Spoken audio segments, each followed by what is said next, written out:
कुरुक्षेत्र एक ऐसा युद्ध जिसके बारे में कहा गया है कि उसने संपूर्ण मानव सभ्यता को बदल दिया। एक ऐसा युद्ध जिसे धर्म और अधर्म का सबसे बड़ा संघर्ष कहा गया है। कुरुक्षेत्र की धूल आज भी इतिहास के पन्नों पर जमी हुई है। लेकिन सवाल यह है, क्या महाभारत वास्तव में हुआ था? क्या अर्जुन, भीम, दुर्योधन, कर्ण और भगवान श्री कृष्ण जैसे चरित्र वास्तव में थे, या फिर यह सिर्फ एक धर्म ग्रंथों में लिखी एक महान कथा या फिर एक दंत कथा है? आज हम उतरेंगे 5000 साल पीछे through the history, scientific evidence, archaeology, geography, astronomy और वर्ल्ड डॉक्यूमेंट के माध्यम से हम खोज करेंगे सच की। तो चलिए शुरू करते हैं सत्य की खोज। महाभारत दुनिया का सबसे बड़ा महाकाव्य है। इसमें करीब 1 लाख श्लोक, 18 पर्व और लगभग 2 लाख पंक्तियां हैं। कहा जाता है जो महाभारत में नहीं वह कहीं नहीं मिलता। इसमें प्रेम, धर्म, राजनीति, सत्ता, सम्मान, बदला, दोस्ती, करुणा और क्रूरता सब कुछ मौजूद है। ऋषि वेद व्यास ने इसे लिखा है। महाभारत सिर्फ एक धार्मिक ग्रंथ नहीं, बल्कि उस समय के समाज, सभ्यता, युद्ध रणनीतियों, शासन और मानव मन के विचारों का एक सांस्कृतिक दस्तावेज, यानी कि एक कल्चरल डॉक्यूमेंट भी है। कथाओं के अनुसार महाभारत का युद्ध द्वापर युग के अंत में कुरुक्षेत्र यानी कि आज के हरियाणा में हुआ था। यह युद्ध 18 दिनों तक चला और कुछ कथाओं के मुताबिक 1.66 बिलियन सैनिक मारे गए। इतना बड़ा विनाश, क्या यह सिर्फ एक कल्पना हो सकता है? हम देखते हैं कि अगर कोई कहानी सिर्फ कल्पना होती है तो उसके पात्र अक्सर साधारण और अस्पष्ट दिखाई जाते हैं। लेकिन महाभारत में ऐसा नहीं है। यह हमें हर बात बहुत विस्तार से मिलती है। कौन कहाँ पैदा हुआ, युद्ध कब शुरू हुआ, हर योद्धा का पूरा परिवार कौन था, कौन से हथियार इस्तेमाल हुए, कौन से नगर, राज्य, नदियाँ और पर्वत थे, सब कुछ साफ साफ बताया गया है। अर्जुन एक महान धनुर्धर थे जिनको शिक्षा गुरु द्रोणाचार्य ने दी थी। भीम असीम शक्ति वाले योद्धा थे जो अकेले कई राज्यों को जीतने की क्षमता रखते थे। कर्ण सूर्यदेव के पुत्र थे और दुनिया के सबसे बड़े दानी के रूप में जाने जाते थे। श्री कृष्ण कूटनीति, ज्ञान, धर्म और करुणा के प्रतीक थे। तो क्या सिर्फ इतनी स्पष्ट और विस्तृत जीवन कहानियां सिर्फ कल्पना हो सकती है? द्वारका, समुद्र में छिपा प्राचीन नगर। समुद्र के नीचे पत्थर के खंभे, दीवारें, रास्ते और पुराने शहर जैसे आकृतियां मिली है। आर्कियोलॉजिस्ट के अनुसार यह शहर 3000 से लेकर 3500 बीसी का हो सकता है। अगर यह वही द्वारका है जिसे भगवान श्री कृष्ण ने बसाया था, तो क्या इसका मतलब कृष्ण वास्तव में मौजूद थे? भगवान श्री कृष्ण, जिनके बारे में कहा गया है कि वे सिर्फ एक देवता नहीं बल्कि एक महान रणनीतिकार, राजनीतिज्ञ, दार्शनिक और इतिहास के सबसे प्रबल व्यक्तित्व थे। लेकिन क्या कृष्ण केवल एक धार्मिक चरित्र है या वास्तविक राजा जिन्होंने एक शक्तिशाली साम्राज्य का निर्माण किया? गुजरात के तट पर बसा वह रहस्यमय नगर जिसका नाम लेते ही कृष्ण की स्मृति जीवित हो उठती है। शास्त्र बताते हैं कि मथुरा छोड़ने के बाद कृष्ण ने समुद्र के किनारे एक अद्भुत शहर बसाया था। सोने और चांदी की दीवारों वाला, जल से घिरा हुआ एक दिव्य नगर जिसे माया नगरी द्वारका भी कहा गया है। लोग कहते हैं यह बस एक पौराणिक कथा है, लेकिन फिर आया साल 1983 और शुरू हुई एक ऐसी खोज जिसने इतिहास पर बड़ा असर डाला। भारत के प्रमुख समुद्री आर्कियोलॉजिस्ट एस.आर. राव की लीडरशिप में एक विशाल अंडर वाटर एक्सप्लोरेशन शुरू हुआ और समुद्र की गहराइयों में मानव सदियों से छुपा हुआ इतिहास धीरे धीरे आंख खोलने लगा। वैज्ञानिकों ने समुद्र की तलहटी में लगभग 7 किलोमीटर तक फैले एक प्राचीन और वेल ऑर्गेनाइज नगर के अवशेष खोजे हैं। विशाल पत्थर के स्तंभ इतने बड़े और भारी कि आधुनिक मशीनों के बिना भी उन्हें उठाना मुश्किल हो। फिर ये समुद्र के नीचे कैसे पहुंच गए? लंबी लंबी पत्थर की दीवारें और सीधी सड़कें, जो है कि यह किसी साधारण बस्ती की योजना नहीं थी बल्कि किसी बड़े नगर के स्ट्रक्चर्स थे। बंदरगाह और गोदिया प्राचीन समुद्री व्यापार का एक वेल प्लान सेंटर था जहां जहाजों का आना जाना, लोडिंग अनलोडिंग होता होगा। निर्माण ढांचे, कार्यशाला और पत्थर की बनी युक्तियां मानो कोई प्राचीन इंजीनियरिंग की प्रयोगशाला हो। किले और महलनुमा संरचनाएं, पत्थर के बने ब्लॉक्स इतने सटीक कटे हुए थे कि समझ नहीं आता ये तकनीक थी या कोई खोई हुई कला। धार्मिक स्थानों के अवशेष जिनकी आर्किटेक्चरल स्टाइल वही है जो प्राचीन काल के वैदिक नगरों में देखने को मिलती है। यह सब देखकर साफ लगता है कि यह कोई छोटी मोटी बस्ती नहीं थी, एक उन्नत समुद्री व्यापार वाला महानगर था। और सबसे बड़े हैरानी की बात यह है कि इसकी रूपरेखा, इसका लेआउट महाभारत में वर्णित द्वारका से लगभग पूरी तरह मिलता है। कई आर्कियोलॉजिस्ट और समुद्र विज्ञानियों के अनुसार यहाँ मिले ढांचों की आयु लगभग 3000 से लेकर 3500 बीसी की है, यानी वही काल सीमा जब महाभारत युद्ध होने की बात कही जाती है। समय मिल रहा है, संरचनाएं मिल रही है, नगर का स्वरूप भी वही है। तो क्या यह सच में कृष्ण की द्वारका हो सकती है?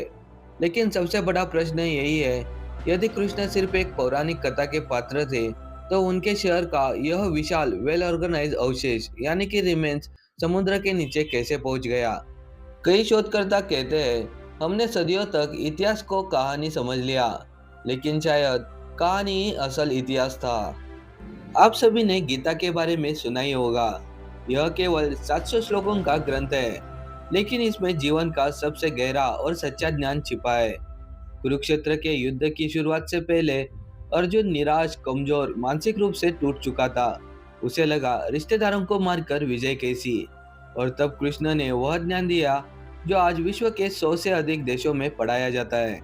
जे रॉबर्ट ओपेनहाइमर, जिन्हें फादर ऑफ एटॉमिक बॉम्ब कहा जाता है, भगवत गीता से गहराई से प्रभावित थे।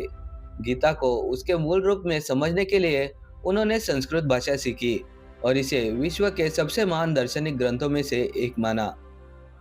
पहले न्यूक्लियर बम टेस्ट को देखने के बाद उन्हें गीता के अध्याय 11 श्लोक 32 की वह पंक्ति याद आई, now I am became death the destroyer of world, यानी कि अब मैं विनाश का रूप बन चुका हूँ जो पूरी दुनिया को खत्म कर सकता है।